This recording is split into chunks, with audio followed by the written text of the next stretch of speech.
this. So thank you very much. Let me present,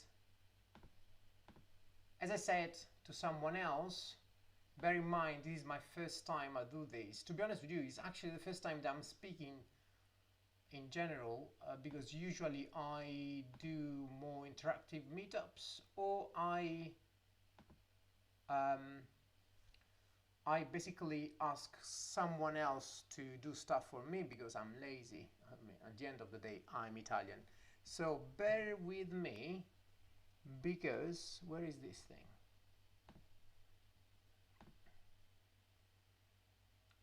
And here we go. Can you see my screen? Amazing. Let me just do something here. Sorry, I'm like messing up stuff in here. Great. Okay. So a quick agenda. I will have my iPad on the right side, my beer on the left side. So like if you see me a bit like going here and there, a bit of agenda. This is where we are at the moment. What is going to happen is we're going to have a chat. I will tell you more about me, about my imposter syndrome, some tips that I wanted to give you. If you have any questions, I don't know how many questions you might have, but you know, it's also good because we can then go and open a discussion that is more, oh gosh, that is going to be terrible. How do I accept people while I'm actually on this thing? Do you know it?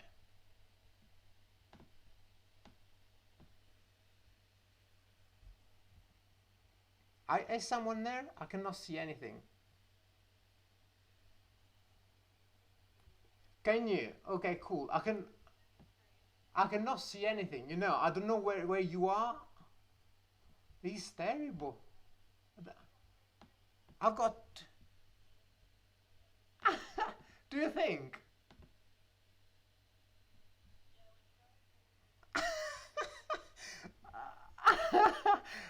Okay, so who is out is out. Bye. Anyway, so let's start again. Sorry about that. So yes, I exactly. I actually, yeah, I actually thought like. Anyway, do you see sometimes something popping up in terms of someone joining? You don't, right? Don't. Okay, cool. Anyway, do you? No, no. Like, okay, if you, okay,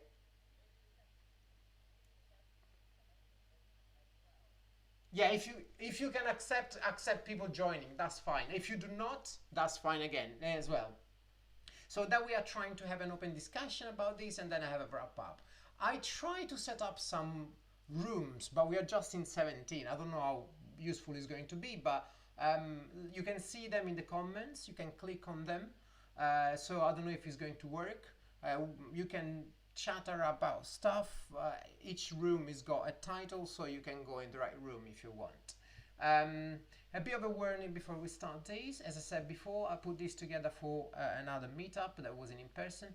This is terrible and it's full of bad jokes. I'm sorry for this, and poor emojis. If anyone of you is extremely sensible, you can leave now. But not my girlfriend, that she's in the other room and she needs to listen to this thing. When I was invited to UXPA, I thought that I wouldn't. I mean, like I was invited together with other two people, other two speakers, really really good, and I thought straight away that I wasn't really able to compare to these two people, and I wasn't good enough. And to be honest with you, when I start with a bit of data in the first 60 minutes after the call with the organizer, I wanted to cancel 4 times this whole thing, and then I understood that probably I'm actually really good in being an imposter, or like having imposter syndrome. Before digging into like the tips that I want to give you, I want to start telling you a bit about myself in first place. I do believe I'm not going deep into details with who I am, but I need to tell you. Some of you already know me more or less. Some others not. But I will just keep it really short. It was 1985, and that is me. You see that I still sharing the same passions, that is food and bikes. I've always been a really creative kid, and I wanted to create a car boat, and then I realized that someone actually already made it. I was already 4 steps ahead. For people that don't know me, I'm from Rome. From people that actually know me, I'm from something more like that. It's countryside. It's more an hour plus from Rome, to be honest with you.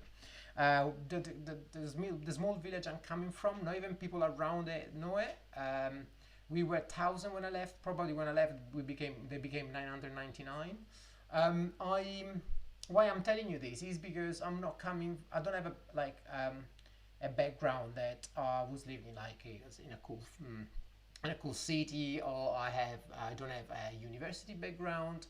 Every time that I needed to do anything, I needed to didn't even have the support of my family. So I'll tell you more later why I'm telling you this. Thank God, fast forward 10 years from that day, I had the opportunity to work with great brands. Some of the people that helped me out are also in here. Thank you, Matt. I call myself.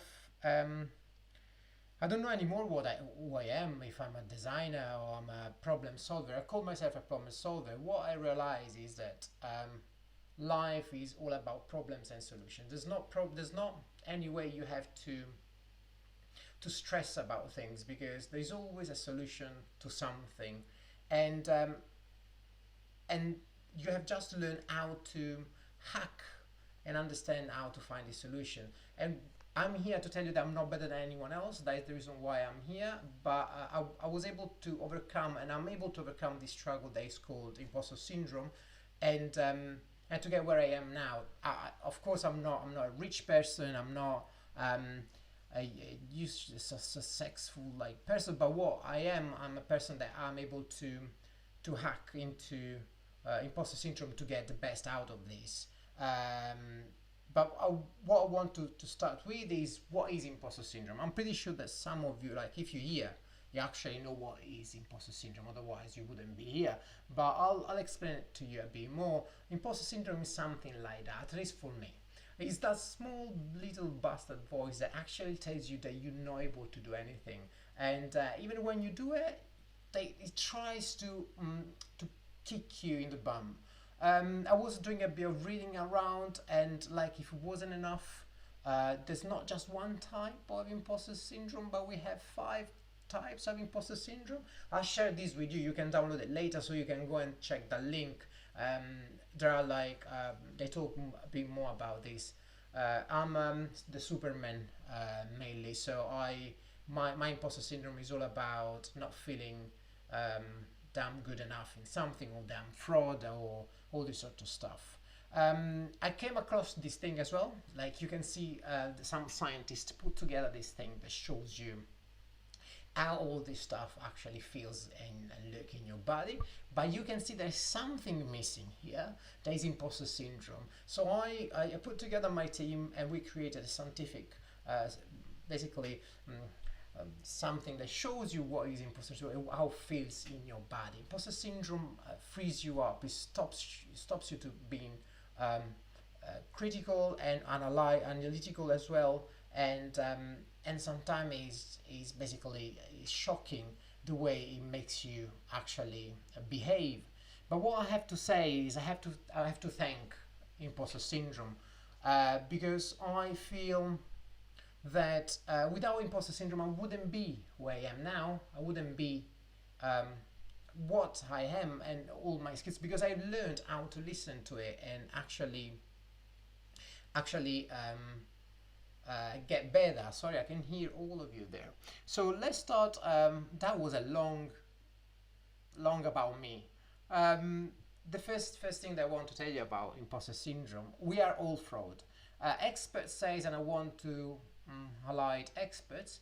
70% of the population that is in the world, of course, in the universe, feels like they felt like imposters or fraud at one point. Why I'm telling you this? This is because everyone around is the same. We all feel the same. So if you feel down one day, if you feel that you're not good in something, or you had some bad news, then you feel that you know you feel fraud, you can talk to someone else and they can help you out in getting better. Like bear in mind, usually I have quite a lot of mentees, so is this talk is going to be a bit more about work related, but you can use some tips also for your daily life. So, like for example, if you feel that you're not good enough, talk to your managers, talk to your friends, to your colleagues, and actually you might find that support. There is Tintin here. I don't know if she's listening. She's helping me out a lot these days. Every time I say something bad about myself, she says like, Marco, I know how you work. We work together. You're really good. Thank you, Tintin. Second thing that I want to tell you: find the sweet spot. Imposter syndrome is not really bad, as I said before, and I have to thank imposter syndrome. I'll go really scientific here again. Get the imposter syndrome scale, the famous imposter syndrome scales, and put on one side a unicorn. That is someone that doesn't feel an imposter, doesn't feel fraud, and put on the other side actually someone that has got imposter syndrome. So I put emoji. I always started. I always been quite humble in my career, and that didn't really put me in the right position. When I say humble, is I always knew that I could know more. So like I was talking to friends. I was going to interviews, always with that mindset that. I'm good, but I can always learn more. And to be honest with you, like there is my friend Plato here, that say something like that, and I want to show you something. Actually, I realized that seems like the Socrates says exactly the same and Tolstoy said the same, so I decided to steal this paradigm, this thing. You I always felt like I always positioned myself in this scale on the top, on the left side, really close to the fraud side, also because I was feeling like if I'm really humble, they understand that. But I got to a point in my life where not just work related stuff, but also friends wouldn't take me with they wouldn't feel like I was good, like I was.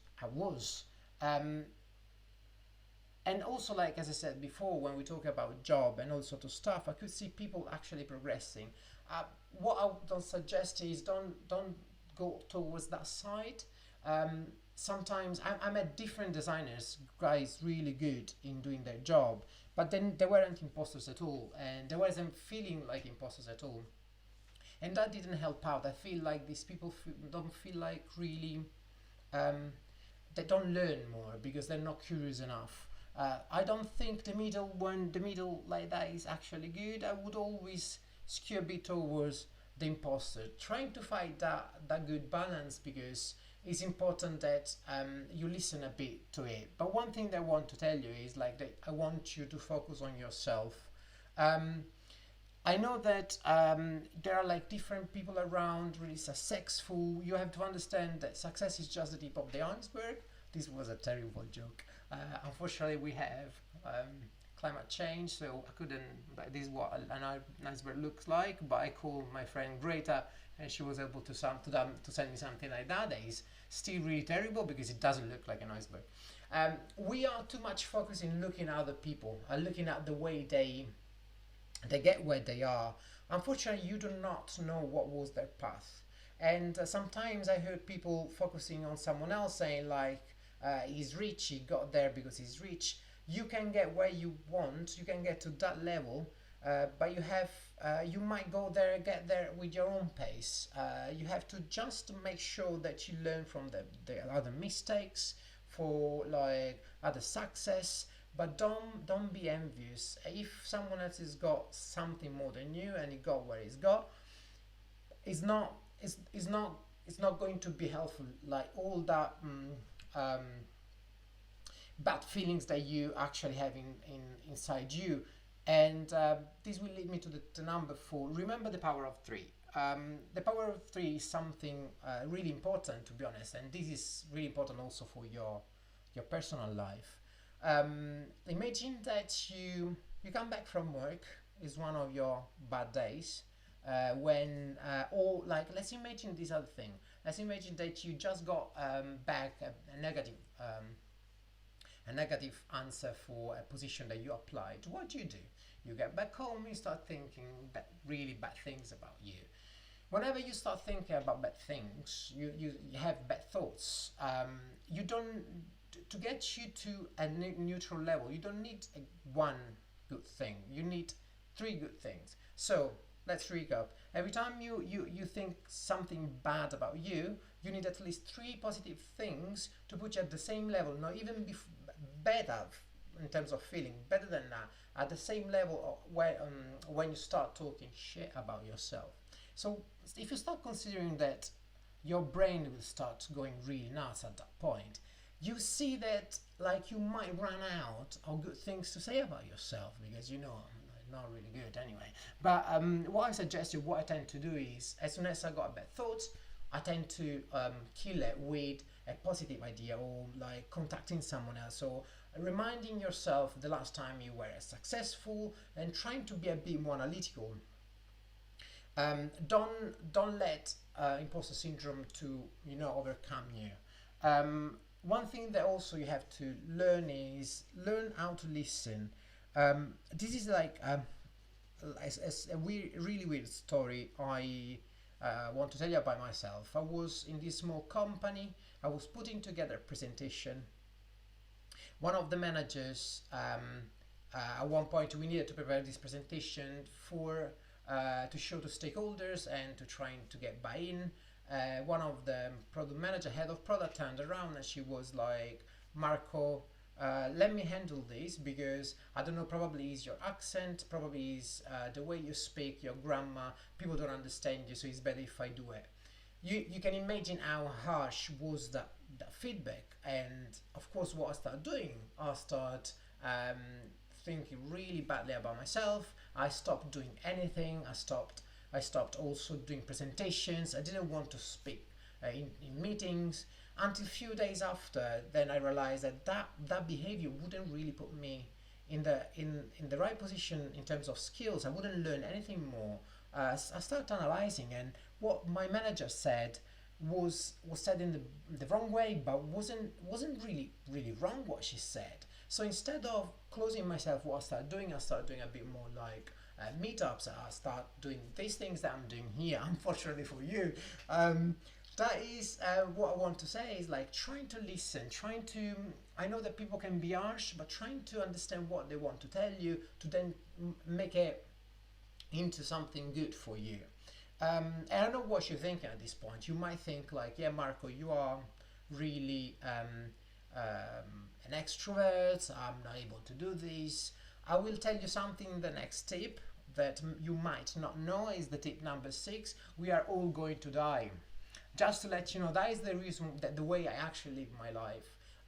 One of my big friends is Tim Ferriss. I don't know if you know Tim Ferriss. I know that Damiano knows him. I never seen anything about Tim Ferriss, but it comes across really well in quotes. So Tim Ferriss says, fear is an indicator. Sometimes it shows you what you shouldn't do. More often than not, shows you exactly what you should do. And the best results that I have had in life, and that I agree with him, the most enjoyable times have all been from asking a simple question: what's the worst that can happen? And it makes me laugh, because if Tim Ferriss says it, it's good. If I say it, people look at me like you are an idiot. But that is another thing. What I want to say is like, he's actually right. Like the talk, even this thing, right? Now 17, probably 3 people that we kicked out, that we didn't got in. 20 people turned up. What could be the worst thing that can happen? How many times you avoided doing something because you were too afraid of doing it? Put yourself, write down what happens if you do it, and what happens if you don't do it. I had experience with my girlfriend, that she didn't want to apply for a job because if they say no, you at least you tried. Let them do it, and all this sort of stuff. So trying to understand that, we, as I said, we are all going to die. So like I might not see you anymore after this conversation. And even when I started doing this, I was like, shall I put it together? Shall I do this talk? UXPA. Some people will think that it's terrible, but at least some others maybe I'll inspire them to do something. Um, One thing that I want to say is like analyze your failures. Yeah,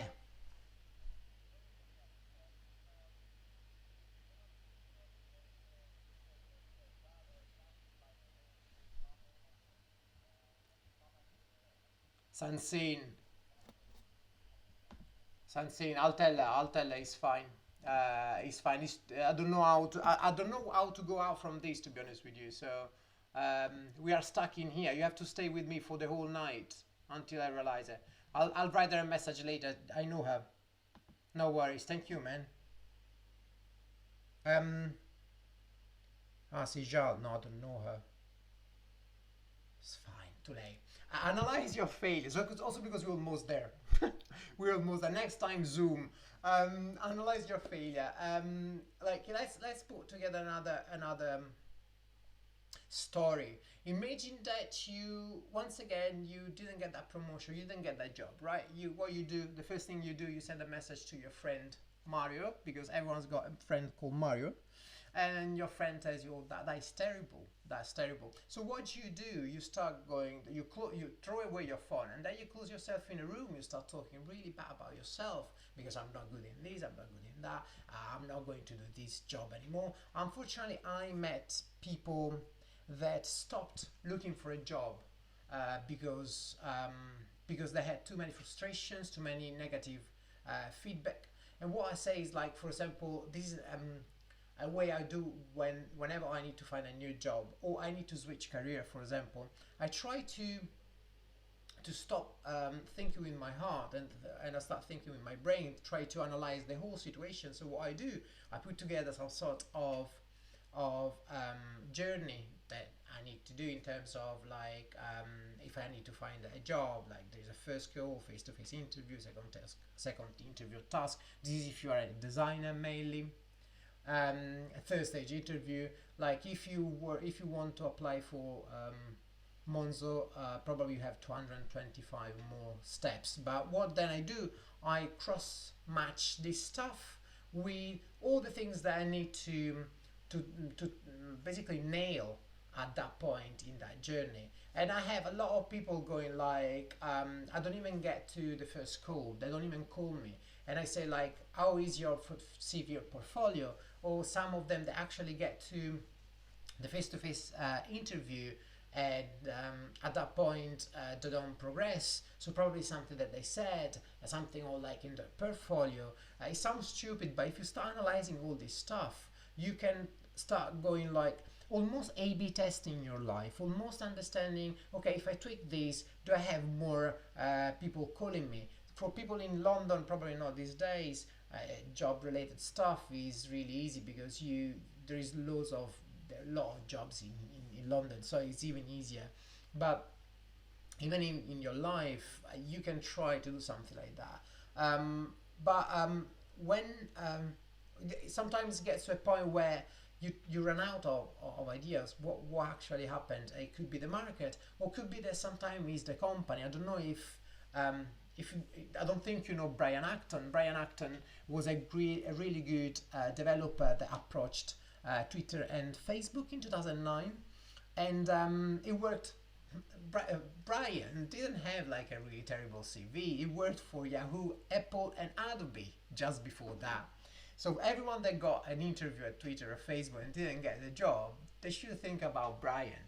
And what Brian did was like, you know what, he took it positively, at least on his Twitter feed, but he then decided to do something for himself and he created a startup. I don't know if you know the startup, but it's called WhatsApp. You know what happened after a few years? Basically, WhatsApp has been bought for just 19 billion pound from Facebook. And I don't know how many of you will actually understand this quote. I found this really ironic. And every time I do this and I go into interviews and people look at me going like, you're not good in this, they make you feel really, really small. Think about this guy. Think about Brian that actually got to a point where he made them buy their his startup. Another thing that I found really useful is becoming a mentor. I know that some of the people maybe starting their career, they think they're not able to do it because it's too early for them. But I do believe there is a really good way of sharing your knowledge so far. You will be surprised how many people will have questions for you, and they have problems that you had in the past that you haven't realized. And plus, what is happening?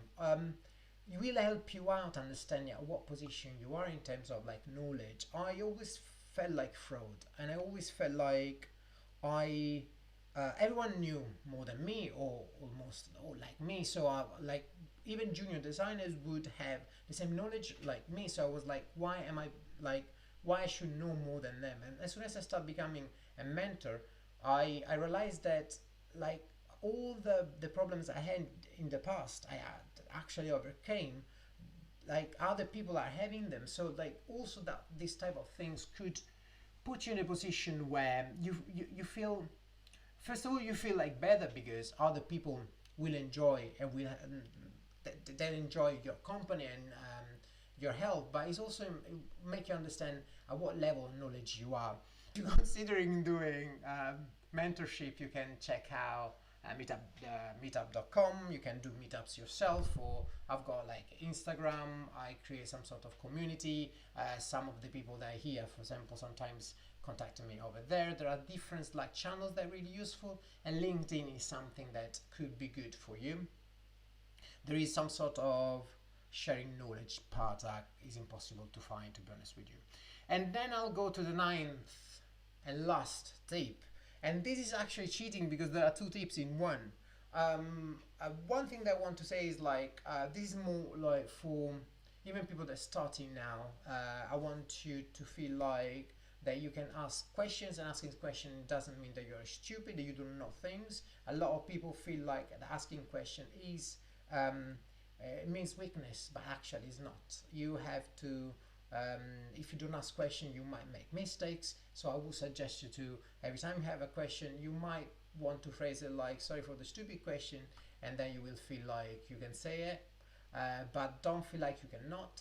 Something that I have to learn also is giving opinion. I sometimes struggle in meetings because I don't want to say anything because I feel a bit stupid.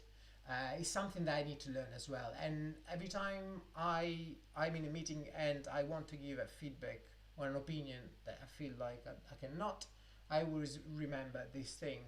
Um, Someone one day in a meeting room said, "Let's make a film with tornado full of sharks." So, and thank you. If I hope you enjoyed. Sorry for the technical issues. As I said before, that was my first time, and you could see it.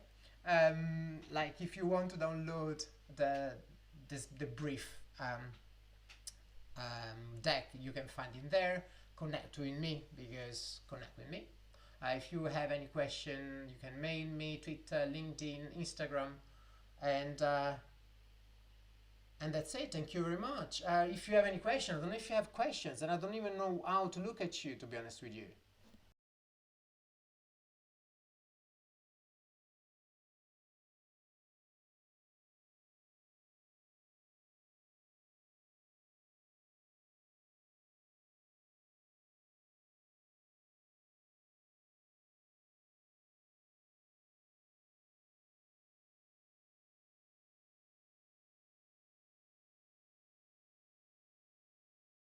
Not.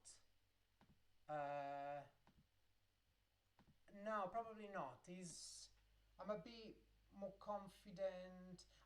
You know what? It depends what you mean with imposter syndrome because, like, if you read that stuff through, what that tells you is that also being um, something that someone that struggles to finish anything, all this sort of stuff is got imposter syndrome. I do have a bit imposter syndrome when, for example, I push myself. I put myself, yes, I put myself in.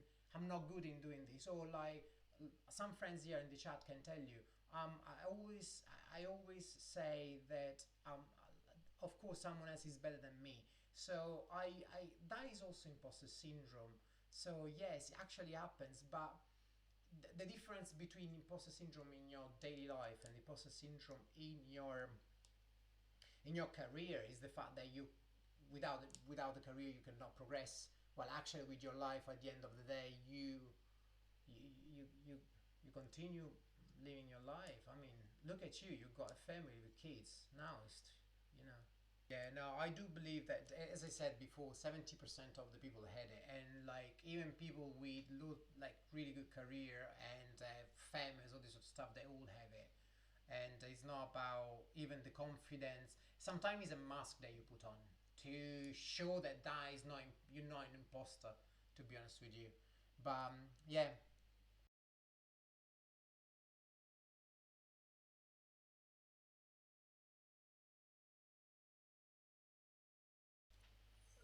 really different things. One, uh, like that thing that I told you before, is whenever I think I'm not able to do it, whenever someone tells me I'm not able to do it, I'll try to do it. Um, I, I'm having really bad days this time because the market is shifting a lot, and I'm having like terrible times with recruiters, with companies making me feel like really small. Every time someone tells me something, I actually know that I'm able to do it, and I probably wasn't sharp enough in that interview, in that chat. So what I do, I just try to achieve what actually that person told me that I'm not able to do. He's like, so like every time I do have something like a feeling that I'm not able to do it, I try to do it, and like even public speaking is something that makes me put my like you can see like I'm not English is not my first language, right? So the more I do, the more I learn. uh, I try to uh, put myself in a way that I learn from my mistakes, so maybe I have to slow down when I say something. I have to think before doing it. So yeah.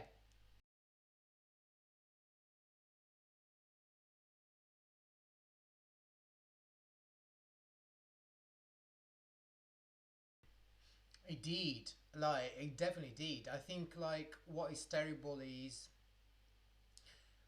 what I found really okay. I'm really analytical. I like analyzing human behaviors, all this sort of stuff.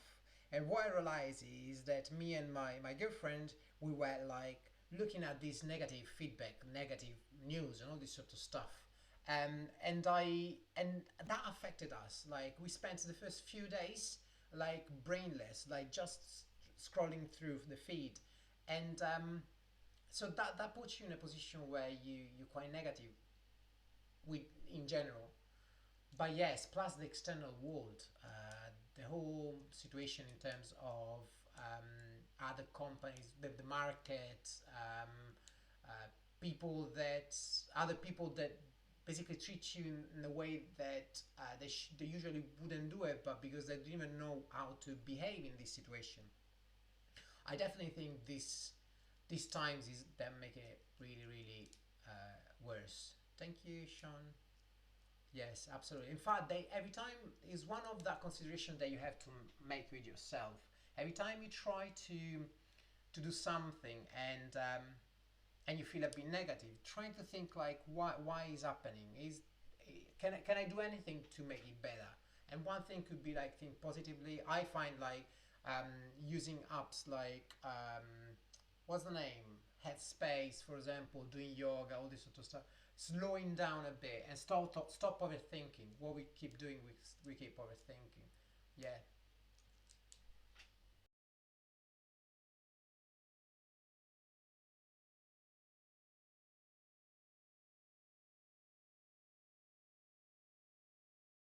the first thing first, you have to stop overthinking. Like that is the most important thing. I think that is the one that makes the whole imposter syndrome worst. Is like whenever you have that symptom, that don't there's no any need of thinking in a negative way. You have to keep positive, to keep being positive, and stop overthinking. You have to be analytical. That is the only thing that you have to do. As soon as you got a negative thought, kill it and trying to be like, great, take a piece of paper, trying to write down what's right, what's wrong, but don't be negative with yourself. It's pointless, because at one point you're negative, and then you start adding something else, and then you start, and yourself inside you start like crippling down, and it's terrible. It's terrible. So yeah, that is my main consideration, to be honest with you.